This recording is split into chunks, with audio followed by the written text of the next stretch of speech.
Well, hello, and welcome again to the 2012fad.com. I will be your host for this evening, and my name is Charlie Bluehawk. Last night we talked about I am, and how I think the next stage of our evolution, yours and mine, is not physical, but, mental, spiritual, if you have to use the word. I'm very anti-religion. I don't believe in religion. I believe in reality. And I think why our masters, one of the numerous reasons our masters, junior management and the corporation known as Hate Inc., are trying to poison us, is not simply to kill us. That would be too quick and way too easy. They want to hurt us, and they want to hurt us very, very, very badly for as long as they possibly can, because to our masters, pain, our pain, is like dessert. It's like ice cream with cake. They just love our pain. And for creatures who are, well, I don't like to use the word soulless, because whoever our masters are, they're controlled from somewhere. It's outside of our universe where you and I live. Because Western scientists have finally begun to admit publicly that our universe exists inside of a bubble of energy. Roughly translated, you could call this heaven or a variation thereof. But outside of the universe, what could there be? Well, nothing. That's pretty much a good definition of hell for me. And if our masters, junior management in the corporation run by Satan, Yahweh, are just the masters, servants here, the lowest form of servant, and if the war between the gods, whatever they are, actually happened, in the Christian Bible it's the war between God and Satan, between Amalek and Yahweh. In the Bhagavad Gita, it's the war of the numerous different gods. Actually, in the Torah, which later became the Christian Bible in a way, there were multiple gods. Not only do our masters want us dead and in pain and misery first, they want to stop us from evolving. And as far as I can tell, to be a god, I'm assuming, the first thing you have to do is you have to be yourself. Nobody else. I am. I am myself. I am no one else. Or as Shiva said, I am Shiva, destroyer of worlds. As you are now, I once was. As I am now, you may one day become. So if we were created by a god or gods in their image, pretty much I would imagine they expected us to follow them. And I can't imagine anything that would drive our masters more insane, with even more insanity, more rage, than to know that you and I are prospering, evolving, growing. See, our masters can't, because they don't live inside of the universe. They live outside of it. They live in hell. And they have this belief that if they can't do it, if they can't own it, then it has to be destroyed. It's hate. And so tonight I thought we might chat about words never to use. And it goes back to programming. You and I, we've been programmed for decades and decades. I'm 53 years old. I've been watching this happen. I didn't realize, of course, what was happening at first. But I seem to see things that nobody else saw. I mean, besides moving between dimensions and all that, nonsense. I mean, just plain old-fashioned day-to-day life things. And I would see, good example. Most of my life I lived in the desert. And in the desert, when it rained, it was nice, but it was also terribly dangerous because there isn't, by definition, a lot of rain in the desert. And we had what we called washes. Now, a wash is sort of like a depression in the sand, which is a temporary river. When it rains, the wash gathers all the rainwater and it becomes a rather fast-moving river, which lasts as long as there's water and it goes away. And with one of the families that I lived with as a child, they started doing construction in the wash. And as a very small child, I'm looking at this and I'm pointing out to people, but that's the wash. Those houses are going to flood when it rains. And of course, the people I lived with told me I was stupid and I didn't know anything about anything and I didn't know anything about business. Shut up. You're stupid. And so I'm standing there thinking, oh, okay. And of course, the houses were built and they were very expensive. They were very pretty. And people bought them instantly. And the first time it rained, the wash filled up with water, and there was a foot or more of water in this whole brand new neighborhood of houses. Now, I saw that clear as day, and yet the people around me just couldn't see it. And of course, I didn't dare point out to them that I told you so. They'd already broken most of the bones in my body by the age of 5. I can't imagine what they would do to me next. Of course, they did. So words that I don't think we should use because we've been programmed to dismiss them automatically, subconsciously, mostly through television. And the phrase we use most often is New World Order. I mean, even as I say New World Order, I can feel a part of my brain just shutting off, going numb. It's because you and I have been programmed, as all the cattle have been programmed, to react a certain way to certain words. I don't think we should say New World Order anymore, simply because it's been programmed into us to ignore it, laugh at it, go to sleep when we hear it, because I can feel part of my brain, I can feel the left hemisphere of my brain right now trying to shut down and go to sleep. Try one more time. New World Order. I can feel it. I think instead of using the phrase New World Order, I think we should call it business. Because when you get really down to cases, it is business. It's the business of hatred. So let's just call it what it is. Let's be very, very precise in our use of words. A fellow sent me a notice on the blog one day. It said, I don't like the fact that you call people cattle. We're all people, we shouldn't say that. And I wanted to write back to him and say, dude, I completely understand. I don't like the word either. But it's true. We're cattle. And 98% of us are a waste of skin. It's just a waste. I'm sorry. I really am. But that's just the way it is. We have to call a thing by its name. If it walks like a duck, it quacks like a duck, it's got feathers like a duck, it's a duck. No amount of political correctness is going to change that. Words we never to use, this happened to me, of course, quite a lot when I'm talking to people about these sort of things one-on-one, which I try not to do anymore. But I remember it was very concentrated in New Zealand. New Zealand, being a very small population, was simply inundated by American culture. And I remember this woman was giving me a ride home from salsa class one night, and she asked me what I thought of Obama. And I told her,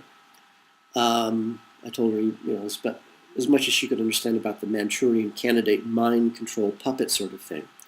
And there was this big smirk on her face. And she says, oh, you're a conspiracy theorist.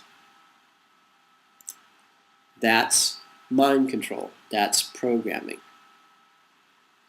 The way to disable programming is not to respond the way that she has been programmed to believe that you will respond. She's programmed for a response from me that I would become irate, angry, start yelling. Don't ever do that. What I said was, no, I'm not a conspiracy theorist. I deal with reality.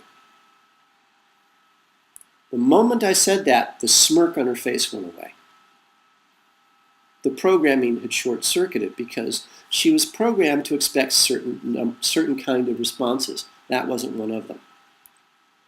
So another term, phrase, words never to use is conspiracy theory or conspiracy theorist. No. Don't say conspiracy theory. Say, I deal with reality. I deal with what is. Don't argue with them. Don't try to defend yourself. Don't attack their beliefs. Just say things that they don't expect, that their programming has not prepared them for. It throws their programming off. The mind control short circuits. They're back into the realm of thinking person for as much as cattle can think. So again, I would highly recommend that the two things never to say. New World Order? No. Say the business of hatred. Conspiracy theory? No. I just deal with reality. Just my thoughts on the matter. And people often refer to our masters as soulless reptilians. Well, that's not helping. The moment you say somebody is a walking, talking lizard in a skin suit, you've lost the argument for obvious reasons. Oh, you saw that on television. Well, you saw it on the TV show V twice now. A TV show about aliens coming to Earth, reptiles, wearing human skin suits, pretending to be human. Their goal was to rape the planet and collect all of us for food. It's probably true, but it doesn't help to say that to the average person. You've lost your audience. So instead of saying reptilians or soulless demons or whatever, it doesn't matter how true it happens to be. Whether it is or not, personally, I have no first-hand information other than the fellow I ran into in a coffee shop for a business meeting on Ventura Boulevard in Studio City, or Sherman Oaks, a suburb of Los Angeles in Southern California. Very dark restaurant or coffee bar. I'm sitting across the table from this guy, and he's wearing very dark glasses inside this very dark cafe, coffee cafe. On that side of Ventura Boulevard in the afternoon, we got shade from a little hill that separated us from the basin where you would think Los Angeles is. And I could see through his very, very dark glasses in this very, very dark coffee bar that the whites of his eyes were glowing red and being very slow, being painfully slow. I foolishly said, the whites of your eyes are red. Are you okay? Are you feeling well? At which point he took his glasses down off of his eyes and perched them down on his nose, leaned forward so I got a really good look, and he said, I'm fine. I think I'm just going through a cleansing. And me in my infinite wisdom said, oh, okay. Took me a few days later to even realize that that was sort of an odd experience. I thought, well, maybe it's just he's being eaten by a demon or something. I realize now he was probably a reptile in a people suit. And this is again, a guess. I have no idea what he really was. But again, this is one of the terms we should not use, words we should never use. New World Order is business, the business of hatred. Conspiracy theory, no, I deal with reality. Reptiles, I guess you could just say politician. That's pretty much an ugly word no matter where you are in the world. It kind of comes down to the difference in the United States between Republican and Democrat. There isn't any. It's like saying, I like Coca-Cola, you like Pepsi, we're mortal enemies. That's really stupid. It's stupid also because Coca-Cola and Pepsi are owned by the same family. They don't care what you drink, just so long as you drink one of them. Besides the fact that they're also poisonous and filled with all kinds of little spores and microbes called Morgellons. It's a parasitic infestation they're trying to spread throughout the Western world and doing a really good job. You can find that stuff pretty much everywhere. But again, we get down to Republican, Democrat. I don't think these are words we should use. Reptile, reptilian, definitely not a word we should use. We should say politicians. There is a book written called 1984. I believe it's Huxley. No, Orwell. Orwell's book 1984. This was written many, many, many years ago, I think in the 30s. But the key to the book, and it was about mind control, social engineering, Manchurian candidate sort of thing. How do you control a population? Well, the first thing you do is you drug them out of their minds. How do you do that? You poison their food. What else don't you do? You don't educate them. People with a limited vocabulary and no knowledge of history are easily manipulated. Third, you frighten them all the time. Every 15 minutes, you have to come up with some new horror to keep them under stress, to keep them off balance. Because someone who's frightened is easy to control. Then, you change the meaning of words. What is today called being politically correct means lying. You change what words mean, which means right is now wrong. Up is down. Left is right. War is peace. Unless you know what words really mean, you're lost. You're crippled. You cannot function. I discovered this again in New Zealand. You think that the New Zealanders speak English. They don't. It's a language that is uniquely New Zealand. You could be having a conversation in a business situation with a New Zealander, and you are speaking in what you think is English, and what you think he's speaking in English, but no. The meaning of words is different. Therefore, you can never prosper. You can't survive someplace where you don't speak the language. You think you do, but you aren't. And because you don't speak the language the way they speak the language, the words have different meanings. They know you're an outsider and you're gone forever. A really bizarre example of the meaning of words. I had met the son of Gene Roddenberry, the man who had created Star Trek. And he invited me to I guess it was a going away party for the latest Star Trek series, the last episode. I think it was Star Trek Enterprise. Now, I had been a Trekkie since like 1969 or something, a long time. And they've since called themselves Trekkers. And I thought I was pretty up to speed on everything Star Trek based. So I go to this closing party in Hollywood, of course. I'm astonished to find that I cannot speak to anybody at this closing party because I did not speak the language they spoke. Now, this is in Hollywood. We're all speaking English, a little Spanish, but that's okay. I could not speak to anyone there because the moment I spoke in Trekkie, they answered in Trekker. It sounds like the same language, but the words have different meanings. And the moment they discovered that I did not speak their version of the Star Trek language, I was off in the corner by myself. The one place in the world that a nerd would be isolated and alone, a Star Trek convention, a Star Trek closing party. I did not speak Trekker. I spoke Trekkie. I was out of the loop. For the rest of the night, nobody talked to me. Words have meanings. Unless you speak the right words with the correct meaning, you're out.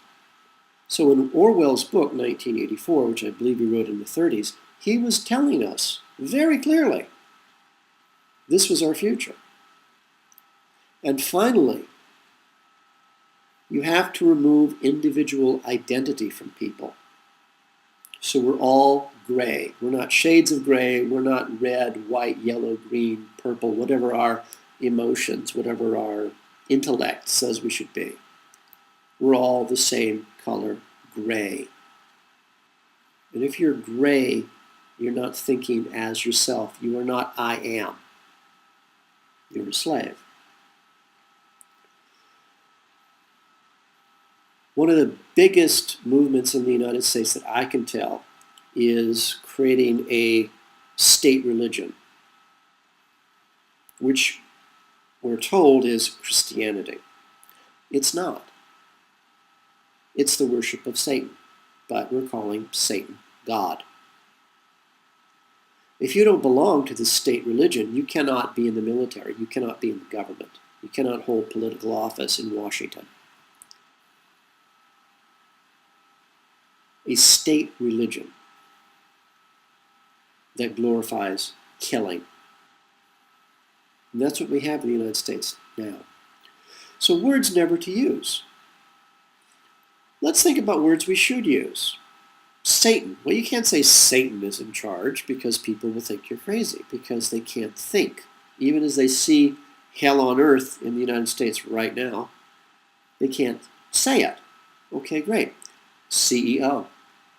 Chairman of the board. That works for me. That's non-threatening. I don't feel parts of my brain shutting down when I refer to the head of Hate Incorporated as the CEO. And also, it's easier to think of our masters as junior management.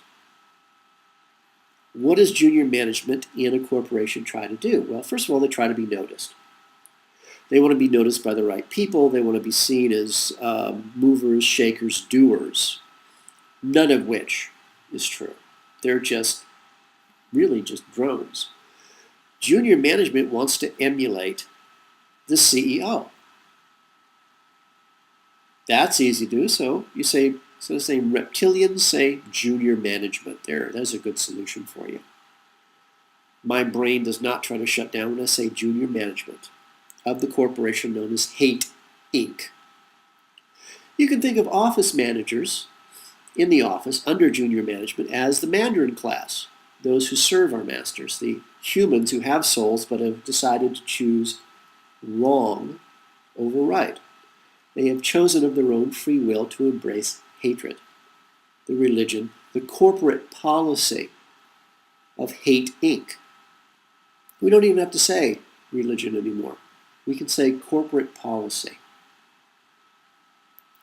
Then finally there are the customers, the consumers, the slaves, which would be you and me. I think it's safe to say that slave is a good term for anybody currently in the United States. I actually got my manumission. I actually filed paperwork with Hate Incorporated, which under the laws of Black Magic Ritual they had to accept because I was playing the game by their rules. I didn't figure it out. I had an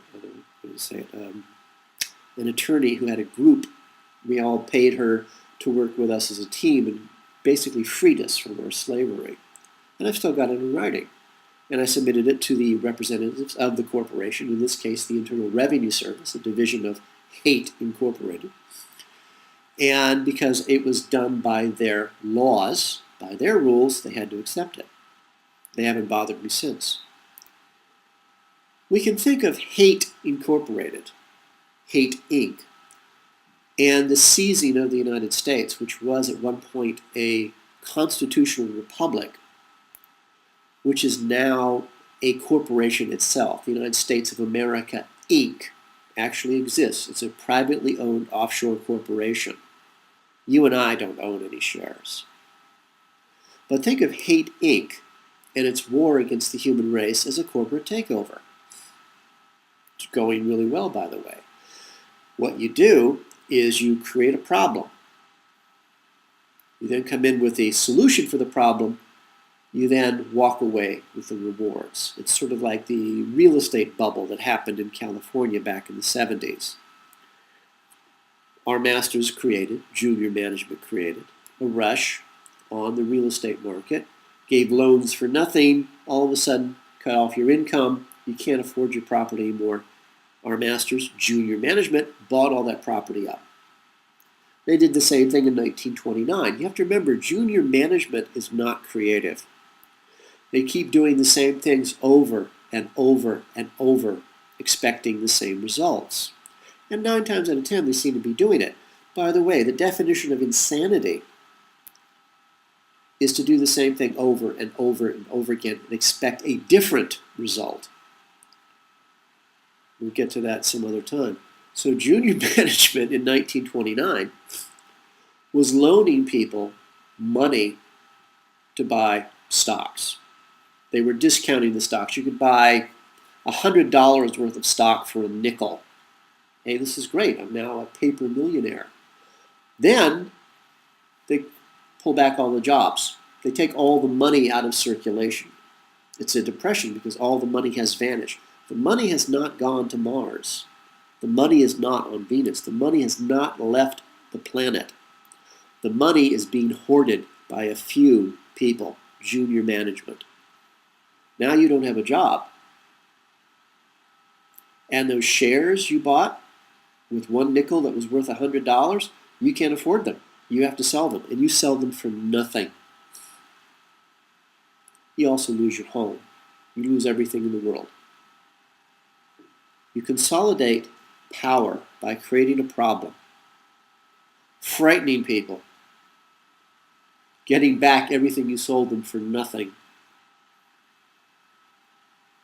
You consolidate power. Junior management did a great job. It's where you get downsizing, layoffs. Then they rob the pension plan, junior management. Of course, the bosses are getting phenomenal raises, 700 million here, 250 million there, in bonuses because they've done such a wonderful job of raping us. Right now, the value of houses and stock in the United States are being driven right down into the ground. Why? Because the money has been taken out of circulation. There's so much money right now in the United States that junior management, our masters, don't know what to do with it all. The Mandarin class, the office managers don't know what to do with all this money. They don't know where to put it. It's out of circulation, but you and I don't have it. It's our money. It's been stolen. So junior management is, again, driving down the value of property in the United States, making sure you don't have a job to pay for what you have. So your $500,000, in fact, a friend of mine, he's got a $500,000 house. It's now in foreclosure. Even though he finally got a job and was finally able to make payments again, the house is in foreclosure. He's lost his job. He'll lose that house. And all the money he's put into it, he and his wife, it's going to be gone. They'll have nothing. Sounds very stressful to me, doesn't it? I've already lost everything. I'm usually a few years ahead of you all. For some reason, I experience all these things ahead of you. My nightmare has ended. Yours just beginning. And I tried everything I could to make certain it didn't happen that way, but you just wouldn't listen. Finally, our masters, junior management, office managers, want to stop evolution of you and me. And they do that by drugging our food, artificial flavoring, artificial filler, artificial coloring, artificial sweetener, diseases, pesticides, anything they can think of to poison our food that you buy at the grocery store. Because when your body is poisoned, your mind is poisoned. Stress, you don't have a job, you don't have a job that's any good, you don't have a job that pays any money, you've got bills you can't pay, and then the final stress inducer, war. War for the sake of war. And it finally made sense to me why. Now, even junior management, our masters, know that a dead brown dwarf star is coming. What it will do to us, cause an ice age, which is we're already in the beginning of the next ice age, whether it flips our planet end for end as it has done every 32,000 years, whether there's simply planetary lightning, as this dead brown dwarf star, like 8 times the size of our world with 3 planets of its own, passes between the Earth and the Sun. And since the universe is electrical, there's going to be an electrical discharge, basically lightning leaping from planet to planet. So much lightning to look like rain. The South Pole melting and flooding all of the major cities in the world. 300 feet of water all of a sudden rising, that's going to get rid of quite a few things. So if our masters, junior management, part of Hate Incorporated, know this is going to happen, why are they trying so hard to hurt us before this event happens? Wouldn't it be more fun for them just to think back, sit back, and give us, real lives, have jobs and afford homes and families and cars, have a nice, pretty, clean world, and then be wiped out? Wouldn't that be more entertaining? I never could figure it out. I think I understand it now. I am. I am myself, I am no one else. And that's what's really making them angry, frustrating them, enraging them. They want to hurt as many of us as they can. They want to kill as many of us as is possible before the dead brown dwarf star flips the Earth end for end. They don't want us to evolve. They don't want us to grow. They don't want us to be ourselves and no one else. They want to hurt us. More than that, they want to stop us from evolving because they can't. And it enrages them with that same kind of gibbering madness I saw in New Zealand over and over and over again. They can never go where you and I are supposed to go. They can never follow us up the evolutionary ladder. And if they can't have it, nobody can. And that's really the basis of Hate Incorporated. That's the business they're in. To make sure that you and I do not become everything that we can be. But as always, the choice is yours. It's up to you. What are you going to do? What decision are you going to make? Is it going to be right? Is it going to be wrong? And you know the difference between right and wrong, just like I do, just like everybody does. Because that's one of the gifts our creators, whomever or whatever they were, gave us. We know the difference. All of us do. Our masters, they serve the CEO. The office managers, the mandarins, they have their own free will, have selected hate as a way of life. They want to make sure you don't have a choice. But guess what? You do. You just have to realize that. I now understand what this ancient Celtic blessing for weddings, for toasts, meant to the Celts thousands of years ago. They wanted you to be who you were and nobody else. May you live as long as you wish. May you love as long as you live.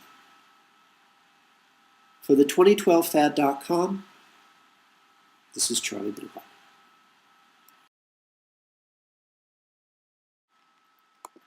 The 2012 Fad is brought to you by Coffee and Blood, Love Letters Between the Dead, a series of 5 erotica horror novels about a fallen angel finding his way back to regain his own soul, and how the CIA war against the human race, their black magic, captures and traps him in the body of a mind-controlled slave designed to hunt down and to kill their god, their Satan.